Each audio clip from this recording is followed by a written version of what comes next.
নবীজি বলেন, কোন ব্যক্তি নামাজে দাঁড়ায়, দাঁড়ানোর পর নামাজটা সুন্দর করে, রুকু সুন্দর করে, সিজদা সুন্দর করে, তার নিয়ত হলো মানুষ যেন তার নামাজ দেখে বলে, বাবা কত সুন্দর নামাজ।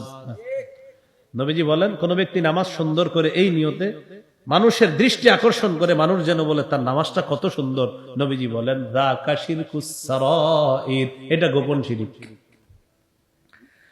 সাহাবী প্রশ্ন করলেন, ইয়া রাসূলুল্লাহ, কেউ যদি আল্লাহকে দেখানোর জন্য ইবাদত করে, আল্লাহকে খুশি করার জন্য রুকু সিজদা সুন্দর করে, এরপরেও যদি মানুষ তার প্রশংসা করে, আপনি আল্লাহকে খুশি করার জন্য নামাজ পড়তেছেন, কিন্তু একজনে আপনার প্রশংসা করছে, মাশাআল্লাহ ওনার রুকু সুন্দর, সিজদা সুন্দর, তখন কি হবে? فقال رسول الله صلى الله عليه وسلم تلك عاجل بشرى المؤمن।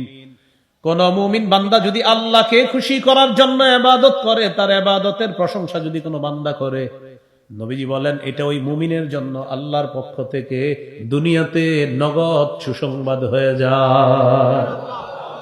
বুঝে আসছেন পার্থক্যটা?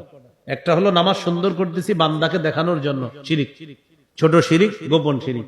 আরেকটা হলো আল্লাহকে খুশি করার জন্য সুন্দর করতেছি, মানুষ প্রশংসা করছে, এটা হলো সুসংবাদ। সুবহানাল্লাহ।